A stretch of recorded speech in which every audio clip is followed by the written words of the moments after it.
La bonne info, c'est à la bonne heure sur GTV. Bonsoir à toutes et à tous. Merci de suivre l'actualité de ce mardi 4 mai 2024, dont voici les titres. Les premières statistiques relatives à l'utilisation de la nouvelle plateforme Jubanti sont disponibles. 34 000 visiteurs enregistrés en 7 jours. Parmi eux, 75% doutent de l'efficacité de la justice. Vous suivrez le bilan dressé par la commission scientifique dans cette édition. Le ministre du Commerce et de l'Industrie a accueilli une mission de la Chambre internationale de Dubaï à Dakar pour explorer les possibilités de renforcement du commerce et des investissements bilatéraux avec la communauté d'affaires sénégalaise. Une occasion pour Serigne Gueye Diop de vendre la destination Sénégal. C'était en marge du forum d'affaires spécial intitulé « Faire affaire avec le Sénégal ». Vous aurez les détails dans ce 20h. Et puis 25 chefs d'État et des délégations de 48 pays d'Afrique ont pris part au premier sommet Corée du Sud-Afrique qui se tient actuellement à Séoul. L'objectif est de dynamiser les relations politiques mais surtout économiques entre l'Afrique et le pays du matin calme. C'était là les titres, le développement, c'est juste après ceci.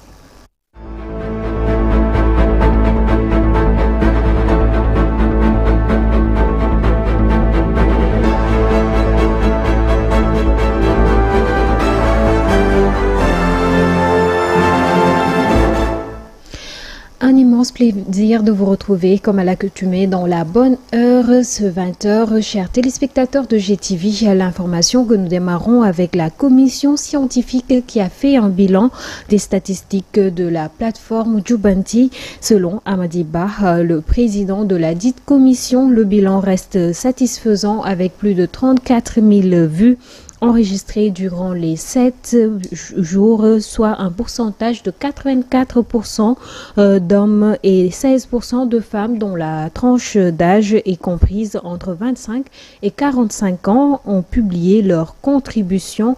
Plus de détails avec Abdoulaye Djei. Après une semaine d'échanges et de partage sur les questions brûlantes de la justice, la restitution des travaux des assises initiées par le président de la République, Bassirou Diomaye Faye, s'est tenue ce mardi 4 mai 2024. Il y a eu 34 988 vues et il y a eu 5 492 Sénégalais contributions. D'abord sur l'introduction générale, 85% d'hommes ont vu cette plateforme, ont contribué à cette plateforme, 16% de femmes, donc 4 686 contre 806 femmes. Selon Amadouba, président de la commission scientifique, la plateforme Jubanti a été un grand apport avec le nombre de vues enregistrées d'hommes et femmes sénégalais dont la tranche d'âge est comprise entre 25 et 45 ans. 54% ont publié leur contribution. Les personnes âgées de 28 à 45 ans ont été véritablement les personnes qui ont le plus contribué dans cette plateforme. 25 à 45 ans, ils ont était de 54%. Le niveau de confiance à la justice, 75% de Sénégalais qui ont contribué, c'est-à-dire sur les 4 000 dont je viens de donner là, on dit 75%, nous ne faisons pas confiance, nous faisons peu confiance à la justice. La plateforme Jubanti est venue à son heure. Ainsi, force est d'admettre qu'à travers ces statistiques, soit 75% des Sénégalais font peu confiance à la justice sur la question de savoir si le visiteur de la plateforme a eu une affaire durant les 5 dernières années avec la justice. 12% ont dit oui, c'est-à-dire 692 personnes sur la nature du contentieux. Il est relevé que pour la justice commerciale, il y en a 48%, justice pénale 15%, justice civile 15%, justice sociale 14% et justice administrative 5,5%. Sur l'assistance d'un avocat, 692 visiteurs. La brigade mobile des douanes subdivision de Fatick a saisi 33 kg de cocaïne ce lundi 3 juin 2024 à Ngouloul. La marchandise a été dissimulée dans des cachettes aménagées dans un véhicule de type Mercedes immatriculés à l'étranger.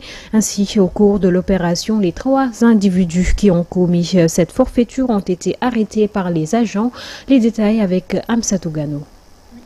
La saisie des 30 kg de cocaïne à Keur Aïb n'a même pas connu un épilogue qu'une autre vient occuper l'actualité. En effet, les autorités douanières sénégalaises ont réalisé une grande prouesse en saisissant 33 kg de cocaïne, dont la contre-valeur est estimée à 700 millions de francs CFA. Selon le communiqué de la division de la communication et des relations publiques de la douane sénégalaise, l'opération d'interception menée par la brigade mobile des douanes subdivision de Fatick a eu lieu le lundi 3 juin 2024 aux environs de 11 h à Ngouloul. Elle informe que la quantité de drogue était dissimulée dans une cachette aménagée d'un véhicule Mercedes immatriculé à l'étranger. Cette opération a permis de mettre la main sur les 3 mises en cause. Les opérations de ciblage et d'investigation courantes de trafic criminel opérant sur les grands corridors continuent de livrer d'excellents résultats. Car pour rappel, en moins de 48 heures, une importante saisie a été réalisée par la douane. La dernière remonte samedi 1er juin 2024 à Keur Aïb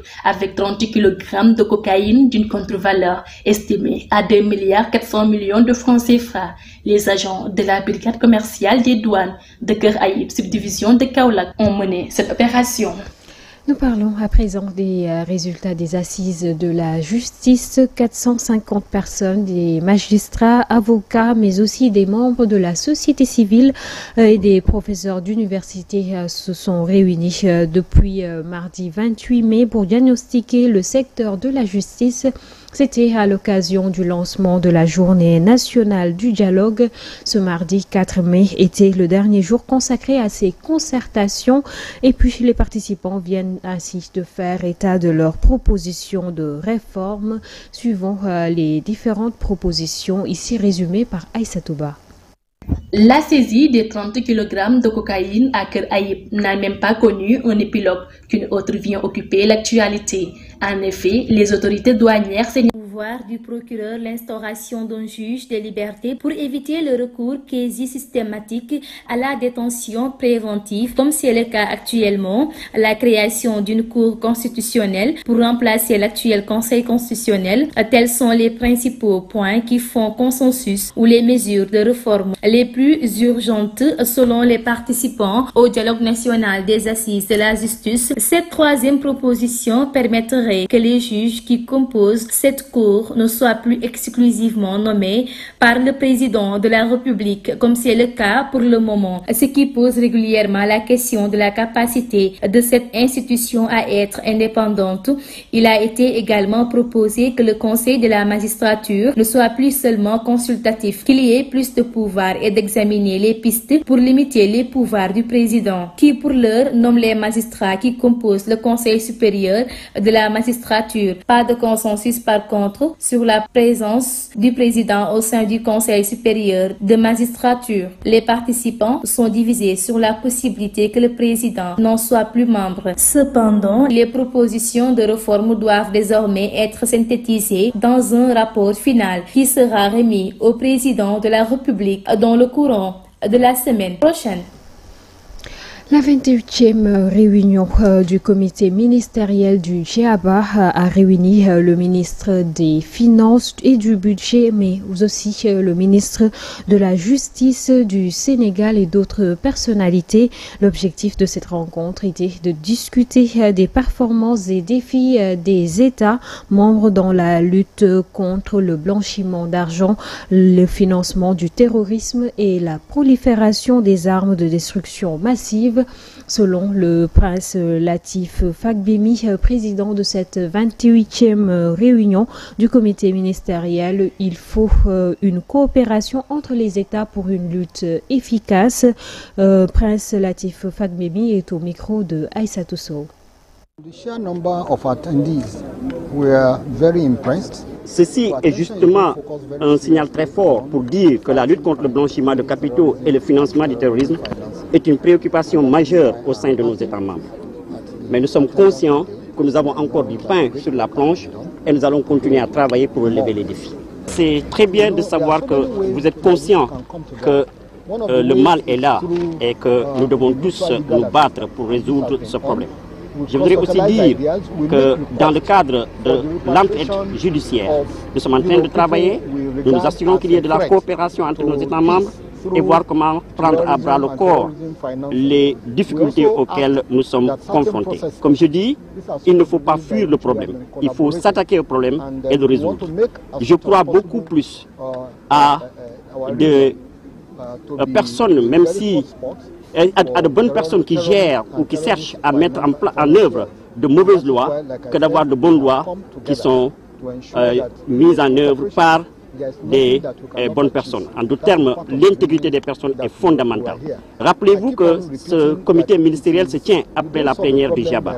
Et la plénière, c'est l'organe technique qui s'est penché sur des questions, a fait des suggestions, et nous sommes là pour valider ces suggestions, mais aussi nous assurer que s'il y a des moyens d'améliorer les choses, que nous travaillons la main dans la main pour y arriver. Le plus important, c'est la coopération au niveau international. Tel qu'annoncé en titre, une délégation de la Chambre internationale de commerce de Dubaï séjourne actuellement à Dakar pour participer au forum d'affaires spécial intitulé « Faire des affaires avec le Sénégal ». L'objectif de ce forum est de consolider des acquis commerciaux entre le Sénégal et les Émirats arabes unis, mais aussi de renforcer le commerce et les investissements bilatéraux avec le secteur privé sénégalais. Ils ont été accueillis par le ministre du Commerce et de l'Industrie, Serigne Gueye Diop. Qu'est-ce qui est ressorti de ces échanges? C'est ce que nous dit Mam Awassal. La Chambre du commerce de Dakar a accueilli celle de Dubaï pour discuter des possibilités de renforcement du commerce et les investissements bilatéraux dans le secteur privé. Le ministre du Commerce et de l'Industrie, Serigne Gueye Diop, est revenu sur l'importance de cette rencontre qu'il a présidée le lundi 3 juin 2024.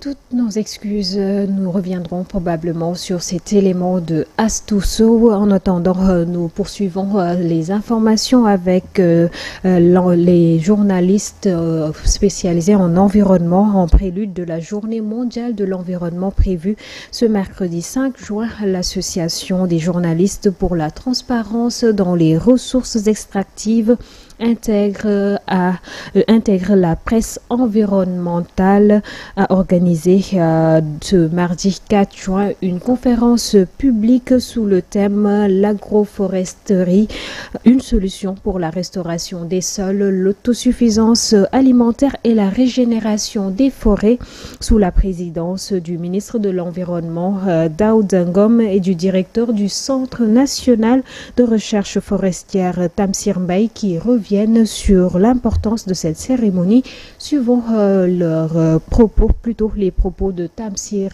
Mbaye, qui sont recueillis par Monso Djassé.